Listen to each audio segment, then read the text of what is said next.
Chuck Berry and Jimmy Breslin, and it turns out they were the same age. I mean, Chuck Berry was 90, Jimmy Breslin was 88. I never thought of them in the same sentence, but they kind of came together this weekend. Guess which one of them gave me great career advice? Chuck Berry or Jimmy Breslin? Yeah. All right, here's a hint. I met him on a park bench in Manhattan. I'm going to go with Jimmy Breslin. Yeah, Jimmy Breslin. Jimmy Breslin. Well he was really quite amazing, and I'm going to tell that story tonight in Facebook Live. The Russian government's efforts to interfere in the 2016 presidential election. Russia, if you're listening, I hope you're able to find the 30,000 emails that are missing. And whether there was any coordination between the campaign and Russia's efforts. The answer continues to be no. And at some point, take no for an answer. Is Paul Manafort a subject in your investigation? I'm not going to comment on that. Paul Manafort, who played a very limited role. He was the chairman of the campaign. He literally was running the thing. There's a question about what leaks occurred. WikiLeaks! I love WikiLeaks! Was the president's statement that Obama had his wires tapped in Trump Tower a true statement? I have no information that supports those tweets. So President Obama could not unilaterally order a wiretap of anyone? No president could. Is the president prepared to withdraw that accusation and apologize to the president? No. We now know that the real fake news was coming out of the tweet from the president.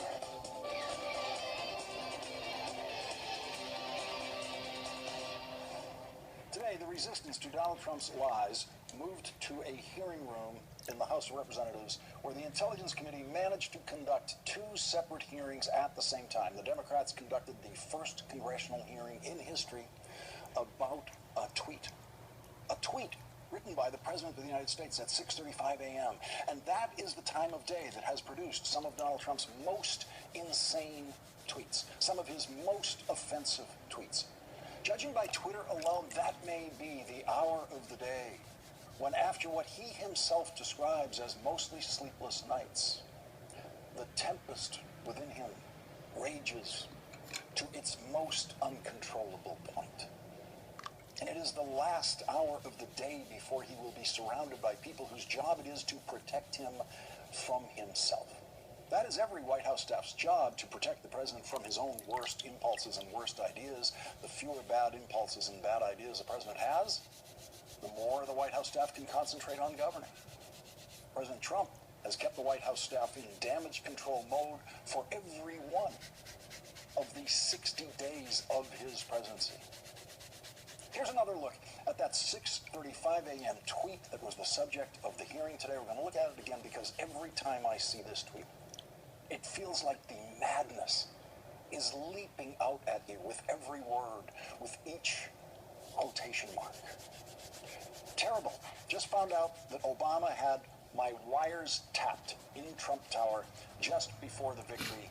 Nothing found. This is McCarthyism. With respect to the president's tweets about alleged wiretapping directed at him by the prior administration, I have no information that supports those tweets, and we have looked carefully inside the FBI. The Department of Justice has asked me to share with you that the answer is the same for the Department of Justice and all its components. The department has no information that supports those tweets. There was a lot of important testimony in that hearing today, a lot of important questions, but it may be that the most important thing that happened in that hearing is what was not said in that hearing. We'll come to that in a moment.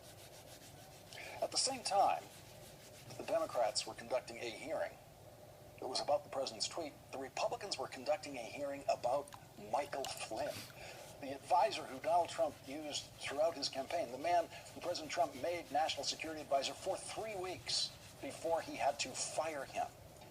And none of the Republicans in the hearing were scandalized or even slightly bothered by the reason that Donald Trump fired Michael Flynn. Let's listen to the senior Democrat on the committee tell the story of what happened to Michael Flynn.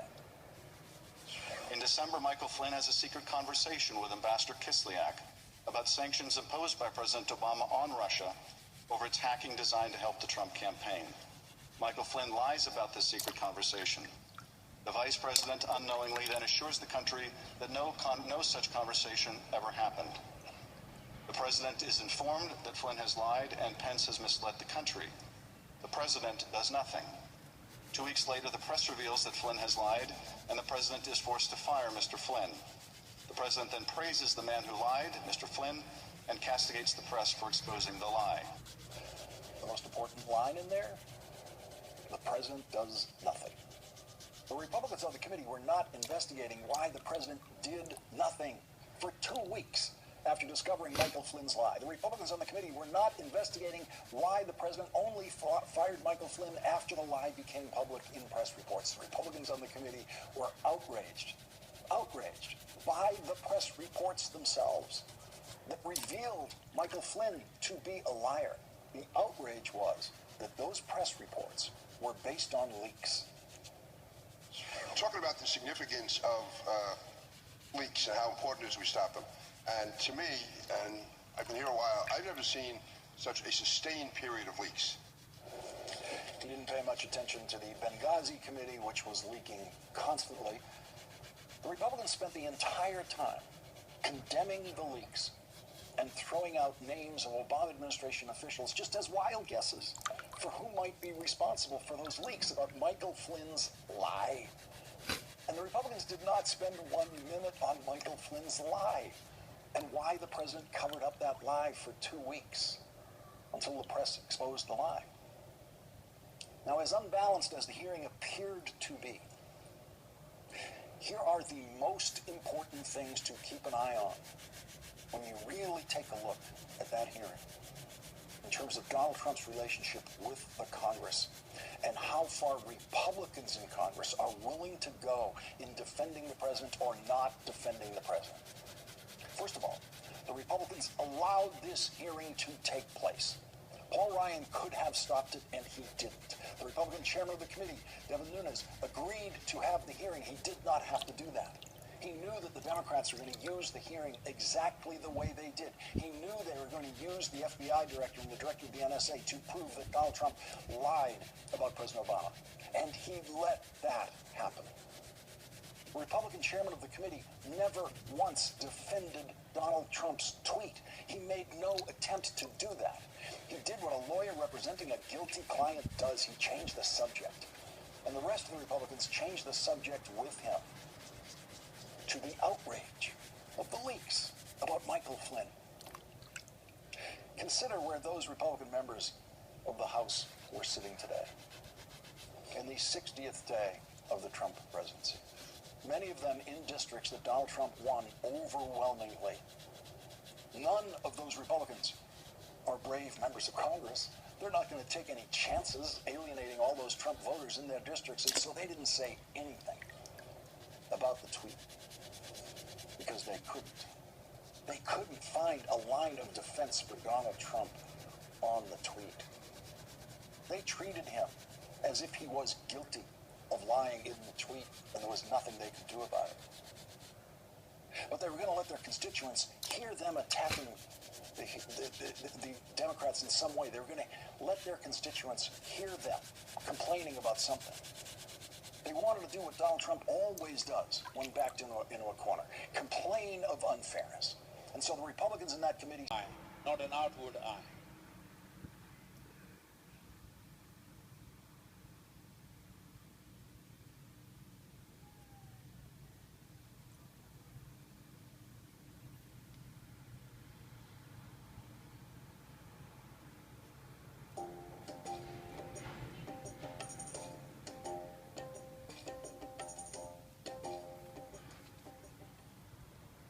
When we utter the word yoga,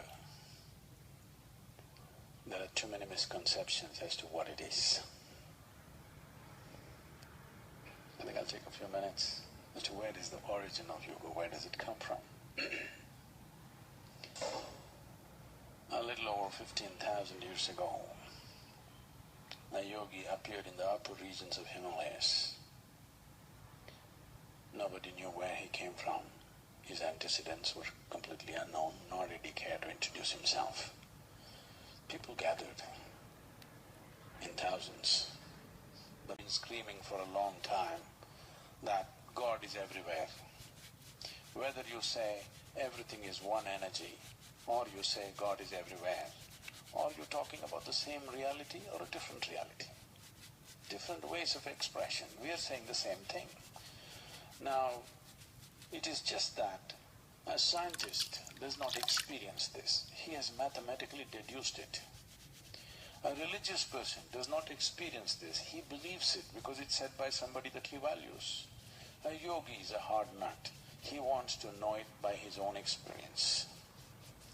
How is it possible for one to know that he is one with everything or everything is one with him? Let me try to put it as simply as possible. There's a glass of water here. I'm sure this is not you, isn't it? Hello? It's not you. But if you drink it, it becomes you, isn't it? 72% of your body is water.